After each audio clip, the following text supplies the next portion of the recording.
இரண்டாவது சதகம் பாதாரவிந்த சதகம். சிகரிணி விருத்தம். மஹிம்னக பந்தானம் மதன பரிபந்தி பிரணயினி பிரபுர் நிர்ணேதும் தே பவதியதமானோபி கதமக ததாபி ஸ்ரீகாஞ்சி விக்ருதி ரசிகே கோபி மனசக விபாகஸ்தோத்பாத ஸ்துதி விதிஷு ஜல்பாகயதி மாம் கலக்ராஹி பௌரம் தரபுரவனி பல்லவருஜாம் திருதப்ராதம் யானாம் அருணமகசாம் ஆதிமகுருஹு சமிந்தே பந்தூக ஸ்தபகசகயுத்வாதிஷி திஷி பிரசர்ப்பன் காமாட்சியாக சரணகிரணானாம் அருணிமா மராலீனாம் யானாப்யசன கலனாமூலகுரவே தரித்ராணாம் திராண விதிகரசுரோத்யானதரவே தமஸ்காண்ட பிரௌಢி பிரகடன திரஸ்கார படவே ஜனோயம் காமாட்சியாக சரணநளினாய ஸ்பிருகயதே மகந்தீம் சைந்தூரீம் சரணிமவனம் ராமரபுரி புரந்திரி சீமந்தே கவிகமலபாலார்க்க சுஷமா த்ரயீ சீமந்தின்யாக ஸ்தனதரணி சோலாருணபடி விபாந்தி காமாட்சியாக பதநளின காந்திர்விஜயதே பிரணம்ரி பூதஸ்ய பிரணயகலஹத்ரஸ்தமனசக ஸ்மராராதே சூடாவியதி கிருஹமேதி ஹிமகரக யயோஹோ சாந்த்யாம் காந்திம் வகதி சுஷமாபிச்சரணயோஹோ தயோர்மே காமாட்சியாக ஹிருதயமபதந்திரம் விகரதாம் யயோஹ பீடாயந்தே விபுதமுகுடீனாம் படலிகா யயோஹ சௌதாயந்தே ஸ்வயமுதய பாஜோ பணிதயக யயோர்தாசாயந்தே सरसिजभवाद्याचरणयोः तयोर्मे कामाच्या दिनमनुवरी वर्तु हृदयम् नयन्दी सङ्गोचं सरसिजरुजं दिक्परिसरे सृजन्ती लौहित्यं नगकिरणचन्द्रार्धखजिता कवीन्द्राणां हृत्कैरव विकसनोद्योगजननी स्फुरन्ती कामाक्ष्याः शरणरुचिसन्ध्या विजयते विरामैर्माञ्जीरैः किमपि कथयन्तीव मधुरम् पुरस्तादानम्रे पुरविजयिनी स्मेरवदने वयस्येन प्रौढा शिथिलयधिया प्रेमकलह प्ररोहं कामाक्ष्याः चरणयुगली सा विजयते सुपर्वस्त्रीलोलालकपरिचितं षट्पदकुलैः स्फुरल्लाक्षारागं तरुणतरणी ज्योतिररुणैः भृतं कान्त्यम्बोभिः विषुमरमरन्दैः सरसिजैः विदत्ते कामाच्याः चरणयुगलं बन्धुपदवीं रजग संसर्गे विस्थितम् अरजसामेव हृदये परं रक्तत्वेन स्थितमभिविरक्तैकशरणम् अलभ्यं मन्दानां दददपि सदा मन्दगदिदां विदत्ते कामाच्याः चरणयुगम् आचर्यलहरीं जडालामञ्जीरस्फुरदरुणरत्नां सुनिगरैः निशीदन्ती मध्ये नगरुजिझरीगाङ्गपयसां जगत्राणं कर्तृं जननि मम कामाक्षि नियतम् तपश्चर्यां दत्ते तव चरणपादोजयुगली तुलाकोटि द्वन्द्वक्वणिदमणिदाभीदिवजसोः विनम्रं कामाक्षि विसुमरमहः पाडलितयोः क्षणं विन्यासेन शबिदतमसोर्मेललितयोः उनीयान्मूर्धानं पुरगरपुरन्द्री चरणयोः भवानी दृह्येदां भवनिबिडिदेभ्यो मम मुहुः तमो व्यामोहेभ्यः तव जननि कामाक्षि चरणौ हेयोर्लाक्षाबिन्दु स्फुरणधरणादूर्जडिजडा कुडीरा शोणाङ्गम्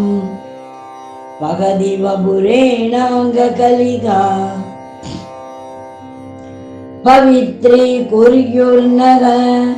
पदतलभुवः पाडलरुजः परागास्ते पाव प्रशमन दुरीणाः परशिवे कणं लब्धुं येषां निजशिरसि कामाक्षि विवशा वलन्दो व्याधन्वन्ति अहमहमिगां वासवमुखाः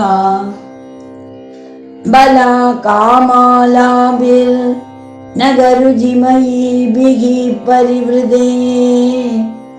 विनम्रस्वर्णारी विगजगजकालाम्बुदकुले स्फुरन्दः कामाक्षि स्फुटदलितबन्धुगसुहृदः तडिल्ले कायन्दे तव चरणपादोजकिरणाः सरागः सद्वेषः प्रसृमरः सरोजे प्रतिदिनं निसर्गादाक्रामन् विबुधजनमूर्धानमधिकम् कदं कारं मादः कदय पदपद्मस्तव सदा नदानां कामाक्षि प्रकटयदि कैवल्यसरणिं जपालक्ष्मी शोणो जनितपरमज्ञाननलिनी विकासव्यासङ्गो विफलितजगज्जाड्यगरिमा मनःपूर्वाद्री मे तिलकयदु कामाक्षि तरसा तमस्काण्डद्रोही तव चरणपादोजरमणः नमस्कुर्मः प्रेङ्गन्मणिगरगनीलोत्पलमगः पयोदौलिङ्गद्भिः नगकिरणफेनैर्धवलिते स्फुटं कुर्वाणाय प्रबलजलदौर्वानलशिगामिदर्कं कामाच्याः सततमरुणिम्ने चरणयोः शिवे पाशायेदाम् अलगुनित्तमः कूपकुहरे दिनादिशायेदाम् मम हृदयपादोज विपिने नभो मासायेदाम् सरसकविदारीदि सरिदे त्वदीयौ कामाक्षि प्रसृतकिरणौ देवि चरणौ निशक्तं श्रुत्यन्ते नयनमिव सद्वृत्तरुचिरैः समैर्जुष्टं शुद्धैः अदरमिव रम्यैर्द्विजगणैः शिवे वक्षो जन्मद्विदयमिव मुक्ताश्रितमुमे त्वदीयं कामाक्षि प्रणतशरणं नौमि चरणं नमस्यासं सज्जत् नमुजिपरिबन्धि प्रणयिनी निसर्गप्रेङ्खोलत् कुरलकुलकालायिशबले न गच्छाया दुग्धोदधि पयसिदे वैद्रुमरुजा प्रजारं कामाक्षि प्रजुरयदि पादाब्जसुषमा कदा दूरीकर्तुं कटुदुरितकागोलजनिदं महान्तं सन्तापं मदनपरिपन्थिप्रियतमे क्षणात्ते कामाक्षि त्रिभुवनपरीतापहरणे पडीयां संलप्स्ये पदकमलसेवामृतरसं ययोः सान्ध्यं रोचिः सततमरुणिम्ने स्पृहयदे ययोच्चान्द्रीकान्तिः परिदपदि दृष्ट्वा नगरुचिं ययोः पागोद्रेगं विपठिषति भक्त्या किसलयं मृदिं नघ कामाक्ष्या मनसि चरणौ तौ तनुमहे जगन्नेदं नेदं परमिति परित्यज्य यदिभिः कुशाग्रीयस्वान्दैः कुशलधिषणैः शास्त्रसरणौ गवेष्यं कामाक्षि ध्रुवमकृतकानां गिरिसुते गिरामैदं पर्यं तव चरणपद्मं विजयते कृतस्नानं शास्त्रामृतसरसि कामाक्षि निधरा ददानं वैशद्यं कलिधरसमानन्दसुदया अलङ्कारं भूमेः मुनिजनमनच्चिन्मयमहा पयोदेरन्दस्तं तव चरणरत्नं मृगयते मनोगेहे मोहोद्भवति मिरपूर्णे मम मुहुः दरिद्राणि कुर्वन् निनकरसहस्राणि किरणैः विदत्तां कामाक्षि प्रसृमरदमो वञ्जनजनः क्षणार्धं सान्निध्यं चरणमणिदीपो जननि ते कवीनां चेदोवन् नगररुचिसम्पर्कि विबुधश्रवन्ति शोधोवत् पडुमुगरिदं हंसकरवैः दिनारम्भ श्रीवन्नियदम् अरुणच्छाय सुभगं मदन्दः कामाक्ष्याः पुरदुपदपङ्गेरुहयुगं सदा किं सम्पर्काद् प्रकृतिकठिनैर्नागिमुकुटैः तडैर्नीगाराग्रैरधिगमरुणा योगिमनसा विबिन्दे सम्मोहं शिशिरयदि भक्तानभिदृशा अदृश्यं कामाक्षी प्रकटयदि ते पादयुगलं पवित्राभ्यामम्ब प्रकृतिमृदुलाभ्यां तव शिवे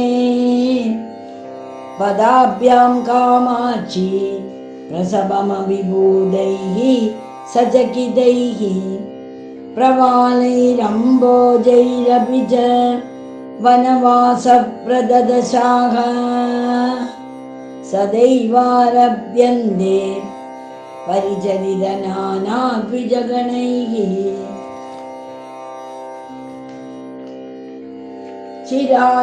चिरादृश्याहंसैः कथमपि सदाहं ससुलभम् निरस्यन्ति जाड्यं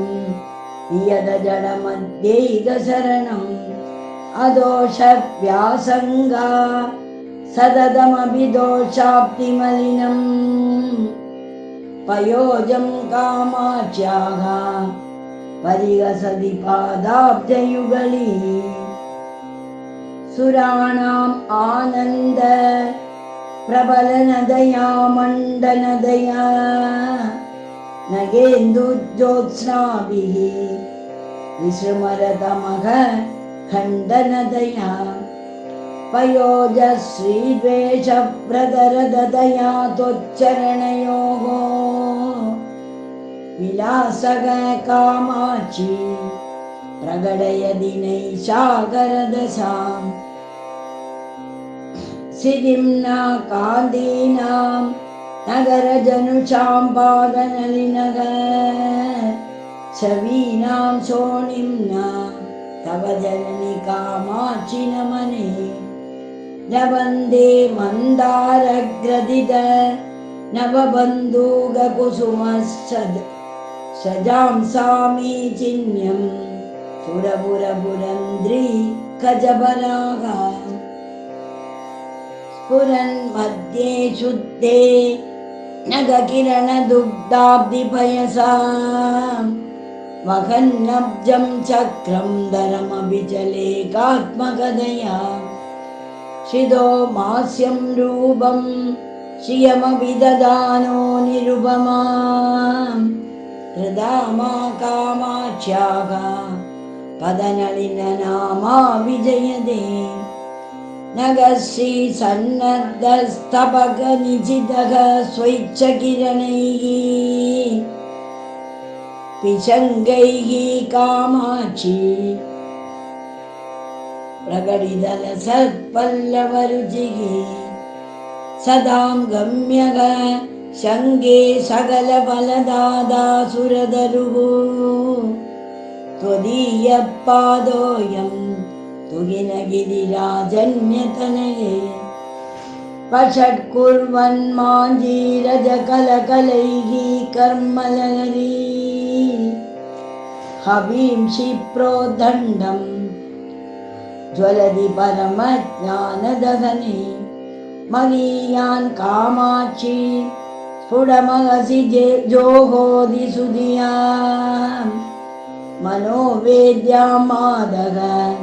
तव चरणयज्वा गिरिसुते महामन्त्रं किञ्चिन् मणिकटकनादैर्मृदुजपन् शिवन्दिक्षु स्वच्छं नगरुजिमयं बाष्पनरजः नदानां कामाक्षी प्रकृतिपडुरुच्चाट्य ममदा पिशाचीं पादोऽयं प्रकटयति ते मान्त्रिकदशाम् उदीदे बोधेन्दौ तमसि निधरां जग्मुषिदशां दरिद्रां कामाक्षी प्रकटमनुरागं विदधति सिदेना चाद्याङ्गं नगरुजिबलेनाग्रियुगली पुरन्द्रीदे मादः स्वयमभिसरत्येव हृदयम् दिनारम्भः सम्पन्नलिनविपिनानाम् अभिनवो विकासो वासन्तः सुखविविधलोकस्य नियतः प्रदोषः कामाक्षी प्रकटपरमज्ञानशशिनः सगास्ति त्वत्पादस्मरणमहिमा शैलतनये धृतच्छायं नित्यं सरसिरुगमैत्रीपरिचितं निदानं दीप्तीनां निखिलजगदां बोधजनकं मुमुक्षूणां मार्ग प्रदनपडुकामाक्षि पदवीं पदं दे पादङ्गीं परिकलयदे पर्वतसुदे शनैस्तीर्त्वा मोहां बुद्धिमदसमारोढु मनसः क्रमात्कैवल्याख्यां सुहृदि सुलभां सौदवलभीं लवन्दे निःश्रेणीमिव झटिति कामाक्षि चरणं पुरश्चर्याभिस्ते पुरमदनसीमन्दिनि जनाः प्रचण्डार्तिक्षोभ प्रमदनकृते प्रादिपसरित्प्रवाहप्रोद्दण्डी करणजलदाय प्रणमदां प्रदीपाय प्रौढे भवतमसि कामाक्षि चरण प्रसादोन्मुख्याय हृदयदि जनोऽयं जननि ते मरुद्भिः संसेव्या सततमपि चाञ्चल्यरहिता सदारुण्यं यान्ति परिणतिदरिद्राणसुषमा शृणोत्कर्षान् मञ्जीरजकलकलैस्तर्जनपडुः प्रवालं कामाक्ष्याः परिगसति पादाब्जयुगली जगद्रक्षा दक्षा नलिनरुचिशिक्षा पडुधरा सुरैर्नम्या रम्या सततमभिगम्य बुधजनैः दयी लीलालोला सुदिषु सुरबालादिमुकुडी तडी सीमादामा तव जननि कामाक्षि पदयोः गिरां दूरौ चोरौ जडिमतिमिराणां कृतजगत्परित्राणौ शोणौ मुनिहृदयलीलैकनिपुणौ नगैः स्मेरौ सारौ निगमवजसां खण्डितभव ग्रहोन्मादौ पादौ मम मनसि कामाक्षि कलये अविश्रान्तं पङ्गं यदपि कलयन्यावगमयं निरस्यन् कामाक्षि प्रणमनजुषां पङ्गमगिनं तुलाकोटिद्वन्द्वं दददभिजगच्छन् अदुतलां गिरां मार्गं पादो गिरिवरसुदे लङ्घयति ते प्रवालं सव्रीडं विपिनविवले वेभयधिया स्फुरल्लीलं बाला तव मदिगबालं ददधिया रुचिं सान्द्यां वन्द्यां विरजयधिया वर्धयतु सा शिवं मे कामाक्ष्याः पदनलिनपाडल्यलहरी किरञ्जोत्स्नारीतिं नगमुगरुजाहं समनसा विदन्वानः प्रीतिं विगजतरुणां बोरुगरुजिः प्रकाशक श्रीपादस्तव जननि कामाक्षि तनुदे शरत्कालप्रौढिं शशिकलचूडप्रियतमे नगाङ्गूरस्मेर द्युतिविमलगङ्गाम्बसि सुखं कृतस्नानं ज्ञानामृतममलमास्वाद्य नियतम् उदञ्जन्माञ्जीर पुरणमणिदीपे मम मनोज्ञे कामाच्याः चरणमणिगम्ये विगरदाम् भवाम्बोधौ नौगां जडिमविपिने पावकशिखा प्रणम्रेन्द्रादीनाम् अधिमुकुटमुत्तं सकलिकाम् जगत्तापज्योत्स्नाम् अधृतकवचक पञ्जरपुडे सुगस्त्रीं कामाच्याः मनसि कलये पादयुगली परात्मप्रागास्य प्रतिफलन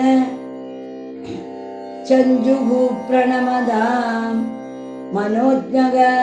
त्वत्पादो मणिमुकुरमुद्रां कलयदे यदीयां कामाक्षी प्रकृतिमसृणागाशोदगदशां विदातुं चेष्टन्ते बलरिपुवधूढी गजपरागा